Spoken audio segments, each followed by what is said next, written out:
లేనిపోని మాటలను పట్టించుకుంటూ వాదనలకు వెళ్తున్నావా?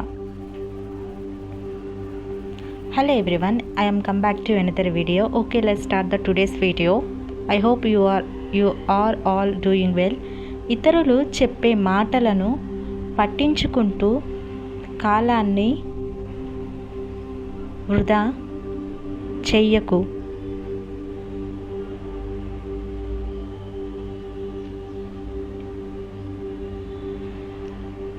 ముందుగా లేనిపోని ఊహల్లో ఉంటూ నిజ జీవితంలో జీవించకుండా నిన్ను నువ్వే మోసం చేసుకున్నవాడివి అవుతావు.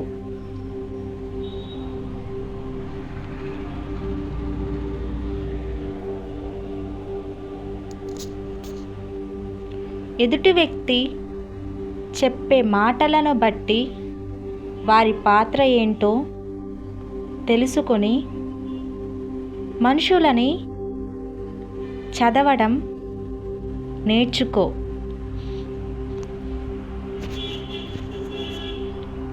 అప్పుడే నీవు ఎవరి మాయలో పడి ఉండని వాడివి అవుతావు. తెలివిగా ఉండు, తెలివిగా మలుచుకో, తెలివిగా మాట్లాడు, తెలివిగా ఆలోచించు, తెలివిగా సమస్యను ధైర్యంగా ఎదుర్కో, తెలివిగా బతుకు, తెలివిగా ఉండు. వారు ఏదో అన్నారు, వీరు ఏదో అన్నారు అని సాకు చెప్పుకుంటూ నిన్ను నువ్వే తక్కువ చేసుకొని ఉండకు. ఎందుకంటే నీకు నువ్వే విలువ ఇచ్చుకోకపోతే ఎదుటివారు ఎవ్వరు కూడా నీకు విలువ ఇవ్వరు. లోకానికి నీవు ఏంటో తెలియాలి అంటే ముందుగా నిన్ను నువ్వు తెలుసుకో. నిన్ను నువ్వే కొత్తగా పరిచయం చేసుకో. నువ్వేంటో నీవు తెలుసుకున్నప్పుడు ఈ లోకానికి నీవేంటో చెప్పగలవు. లేనిపోని ఊహల్లో ఉంటూ భ్రమలో బతకడం అంటే మనల్ని మనం కోల్పోవడమే అవుతుంది. జాగ్రత్త మిత్రమా, వాదనలకు వెళ్ళినప్పుడు తెలివిగా ఆలోచించు. అందుకే జాగ్రత్తగా చెప్పే మాటలను విను, కానీ వారి మాటల గారడిలో పడి కొట్టుకొని పోకుండా నీ ఆలోచనలకి హాని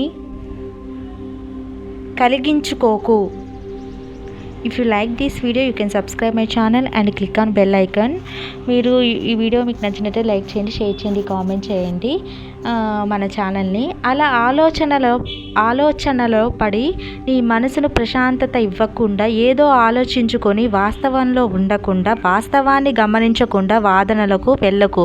వాదన చేయటం మూర్ఖుని లక్షణము. దాని నుండి బయటపడి లేనిపోని ఊహల్ని పట్టించుకోకుండా ప్రశాంతమైన జీవితాన్ని గడుపు. అదే తెలివైన వాడి లక్షణం. గుర్తుపెట్టుకో, తెలివైన వాడి లక్షణం అన్నమాట. Okay, thanks for watching.